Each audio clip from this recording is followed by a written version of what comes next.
Hey guys, I am Divya Kathiria and आप सबका बहुत ही स्वागत है हमारे इस चैनल के ऊपर। जैसे कि हम लोग जान रहे हैं, हम लोग हमारा सब्जेक्ट कंटिन्यू कर रहे हैं OCM यानी कि organisation of commerce and management. हम लोग हमारा जो लास्ट लेक्चर से कंटिन्यू कर रहे थे चैप्टर नंबर 3 बिजनेस सर्विस 2। तो उसमें हम लोगों ने बैंक के रिलेटेड कुछ देखा, उसके कुछ फंक्शंस देखे, उसके अकाउंट्स के अलग अलग टाइप्स देखे। तो आज हम लोग बात करने वाले हैं सर्विस प्रोवाइडेड बाय बैंक, यानी कि बैंक हमें कौन कौन सी सर्विसेज प्रोवाइड करती है। तो फर्स्ट वन है टू इशू ड्राफ्ट। हम लोगों ने लास्ट फंक्शन में भी ड्राफ्ट के बारे में सुना था। ये क्या है? Draft means a cheque return by a bank addressed in another branch, यानी कि बैंक अपना एक चेक इशू करके देती है अगर हम लोग ड्राफ्ट इशू करवाने जाते हैं, और वो किसके ऑर्डर के ऊपर होता है? अनदर ब्रांच के ऊपर होता है कि अगर ये ड्राफ्ट आपको मिलता है तो आप जो भी ट्रांजेक्शन है वो उसको डन कर दीजिए। The name of a person is a mention in the draft, यानी कि हमारे जिसने भी इशू करवाया, हमने करवाया, तो हमारा नाम वहाँ पे मेंशन होगा।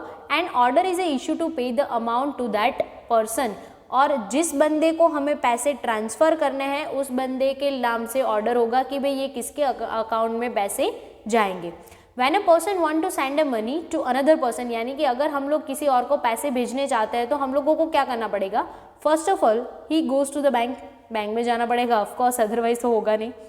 पेज मनी, जितना अमाउंट हम लोग ट्रांसफ़र करना चाहते हैं उतना अमाउंट हमें before the issue of a draft पहले ही डिपॉजिट करवाना पड़ेगा। The commission to be paid to the bank for draft, draft की जितनी फीस होती है, चार्जेस होते हैं या तो फिर कुछ कमीशंस होता है तो वो हमें पहले ही पे कर देने पड़ेंगे। Request the bank to issue the draft, फिर क्या होता है? The bank orders its a branch to pay the amount, bank अपने अनदर ब्रांच पे ऑर्डर करता है कि आपको ये ट्रांजेक्शन डन करना है, यानी कि वो जो रिसीवर्स होगा उसके अकाउंट में ये सेफली पैसे चले जाएंगे।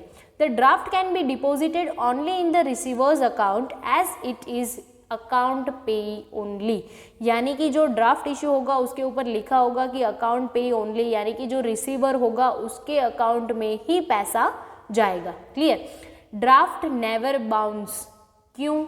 क्योंकि हम लोगों ने जब भी ड्राफ्ट इशू करवाया होगा तो पहले ही तो पैसे हम लोगों ने दे दिए हैं, तो ये ड्राफ्ट बाउंस होने का तो कोई चांस ही नहीं है। क्लियर?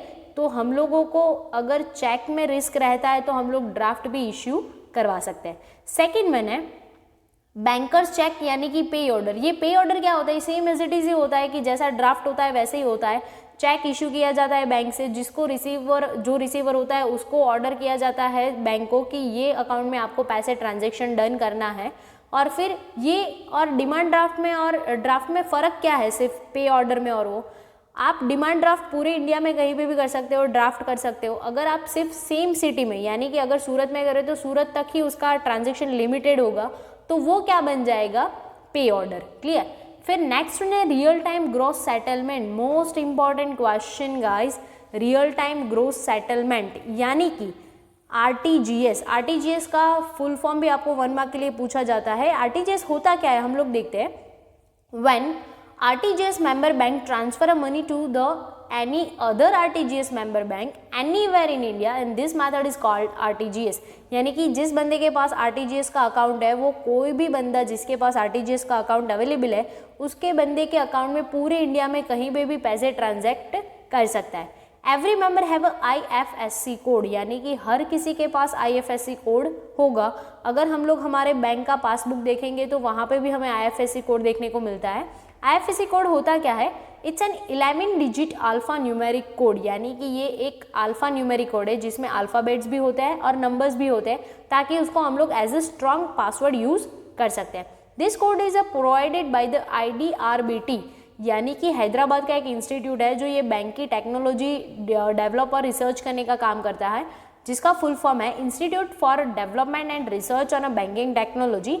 ये IFSC कोड फ्रेम करता है और सबको अलॉट करता है। This service is provided in India, यानी कि हम लोग RTGS सिर्फ इंडिया के लिए ही यूज़ कर सकते हैं। इन RTGS method bank transfer money in India only, सिर्फ इंडिया में ही हमारे मनी ट्रांसफर हो सकते हैं।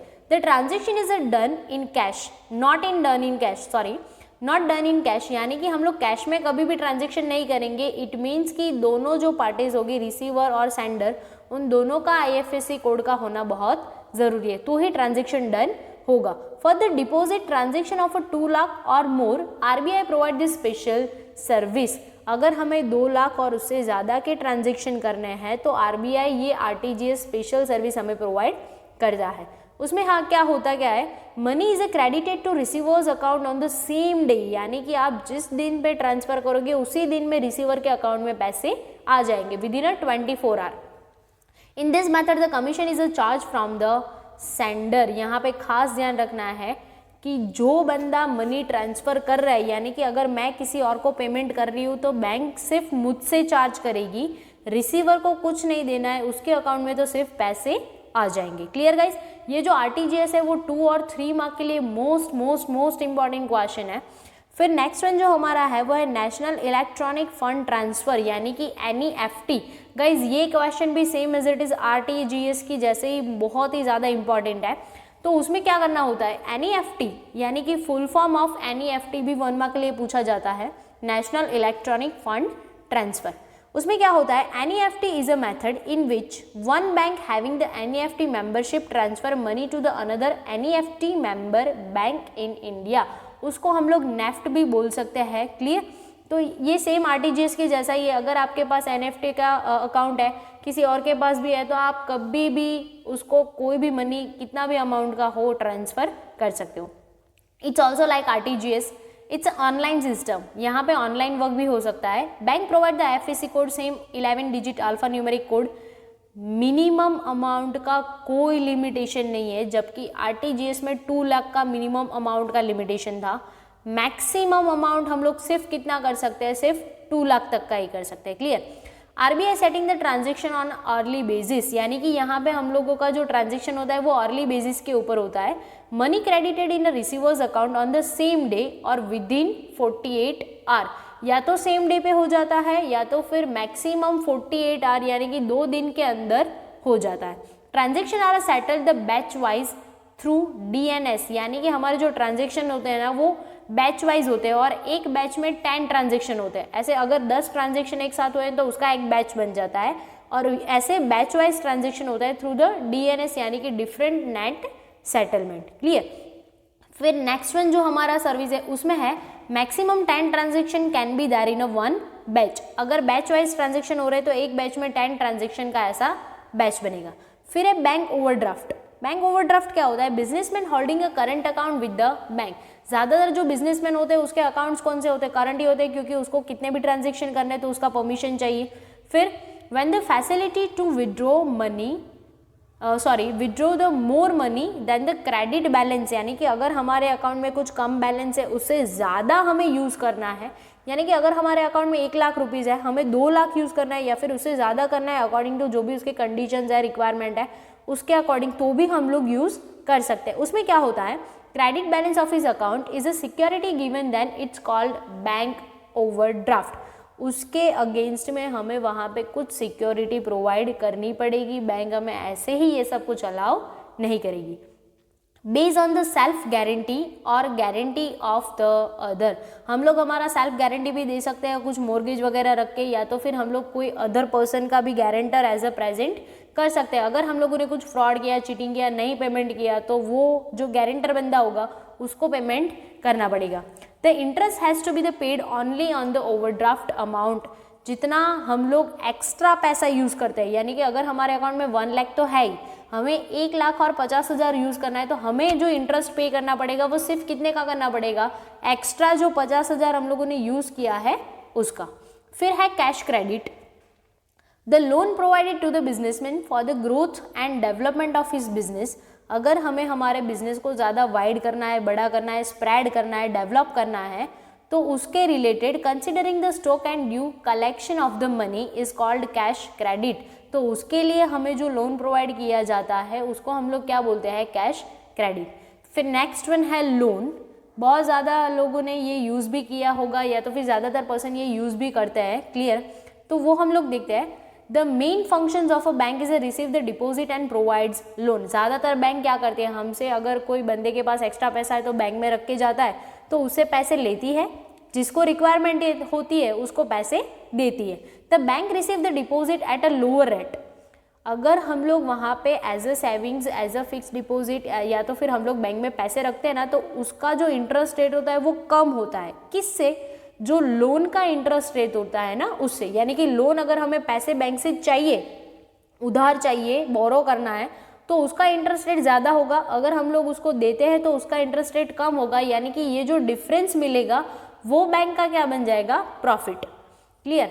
Bank provide the loan for, bank हर किसी के लिए आजकल तो लोन मिलता है, इवन मोबाइल फ़ोन के लिए भी मिलता है। तो गाइज आप सोच सकते हो कि कौन सी चीज़ों के लिए नहीं मिल सकता होगा। तो है बाइंग अ हाउस लेना है, फर्नीचर लेना है, रिनोवेशन करवाना है, फिर व्हीकल लेना है, फॉर डेवलपमेंट ऑफ बिजनेस, यानी कि बिजनेस में कुछ अगर हम लोगों को अप एंड डाउन करना है तो सबके लिए लोन अवेलेबल होता है। If the advance is for a long term and the amount repayment is paid fully at a time or with the installment, then it is called as a loan। यानी कि अगर आपको future में कुछ requirement है या फिर अभी रिक्वायरमेंट है तो आप उसके लिए एडवांस में पैसे लेते हो लॉन्ग टर्म के लिए। कौन से बेसिस के? आप ये गारंटी दे के पैसे लेते हो कि आप उसको कंपलसरी रीपे करोगे, उसको वापस दोगे।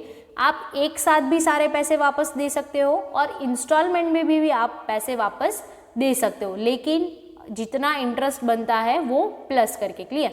The bank keeps the immovable property of the client as a mortgage. Immovable property guys मतलब क्या होता है? जो आपके फिक्स असेट होते हैं, जैसे हाउस है या फिर कोई कार है या फिर कोई हमारे पास ज्वेलरी है, गोल्ड वगैरह की कुछ बहुत ज़्यादा वैल्यूएबल, तो ऐसी चीज़ों को हमें एज अ मॉर्गेज वहाँ पे रखना पड़ेगा, तो ही हमें बैंक लोन प्रोवाइड करेगी। क्योंकि बैंक को भी तो कुछ सिक्योरिटी चाहिए कि अगर आपने लोन नहीं चुकाया या फिर आपने रिटर्न नहीं किया तो बैंक वो सारी चीज़ें बेच के अपना पैसा ले लेगी और जितना एक्स्ट्रा बचता है तो वो आपको रिटर्न कर देगी। Clear guys? तो ये हुई हमारी different type of services and which is provided by bank.